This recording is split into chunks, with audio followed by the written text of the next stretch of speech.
नमस्कार, स्वागत आहे तुमचे आपल्या सीएम मराठी न्यूज चॅनलवर।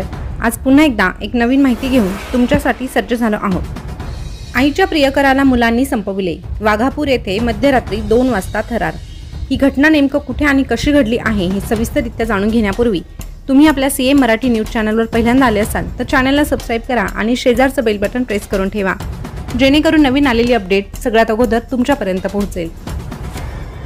विवाहित महिलेशी अनैतिक संबंध ठेवणे युवकाच्या जीवावर बेतले। लग्नाच्या पत्नीला सोडून युवक महिलेच्या प्रेमात पडला।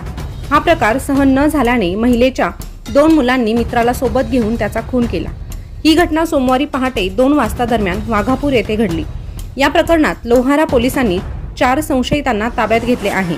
आशिष माणिकराव सोनोने वय 34 राहणार प्रिया रेसिडेन्सी चौसाळा रोड बोधड असे मृताचे नाव आहे। त्याचे वाघापुरातील महिलेशी प्रेम संबंध होते। याच कारणावरून आशिषची पत्नी मुलीला घेऊन विभक्त राहत होती। 15 मार्च रोजी दुपारी आशिषला प्रेयसीच्या मुलाने जीवे मारण्याची धमकी दिली होती। ही माहिती आशिषने त्याची आई सुनीता सोनोने यांना दिली। 17 मार्च रोजी आशिष त्याच्या प्रेयसीसोबत व्हिडिओ कॉलवर बोलत घराबाहेर निघाला। तो रात्री उशिरापर्यंत परतलाच नाही। संतापलेल्या दोघांनीही आईच्या प्रियकराला चाकूने भुसकून नंतर त्याच्यावर दगडाने प्रहार केला। यात आशिष सोनोने याचा जागीच मृत्यू झाला। हा हल्ला होत असताना आशिषने आरडाओरडा केल्याने परिसरातील काही नागरिक रात्री 2 वाजता घराबाहेर आले होते। सीसीटीव्हीमध्ये हा घटनाक्रम आला आहे।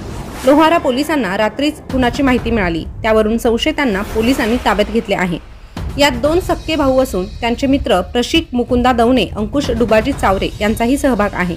या प्रकरणी सुनीता माणिकराव सोनोने यांच्या तक्रारीवरून लोहारा पोलिसांनी खुनाचा गुन्हा दाखल करून तपास हाती घेतला आहे।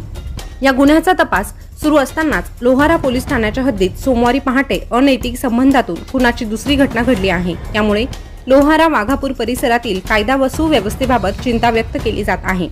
आईसोबतचे अनैतिक संबंध पाहून मुलांना राग येत होता। अखेर त्यांचा संयम सुटला आणि सोमवारी रात्री त्याचा घात केला। वाघापूर येथील एका परिसरात रात्री 2 वाजता आशिष सोनोनेची हत्या करण्यात आली। या घटनेचे काही प्रत्यक्षदर्शी देखील हादरून गेलेले आहे। तर या घटनेबाबत तुम्हाला काय वाटतं तर तुमच्या प्रतिक्रिया कमेंटद्वारे नक्की कळवा। अशाच नवीन ताज्या घडामोडी पाहण्यासाठी आपलं सीएम मराठी न्यूज चॅनल पाहत रहा। धन्यवाद।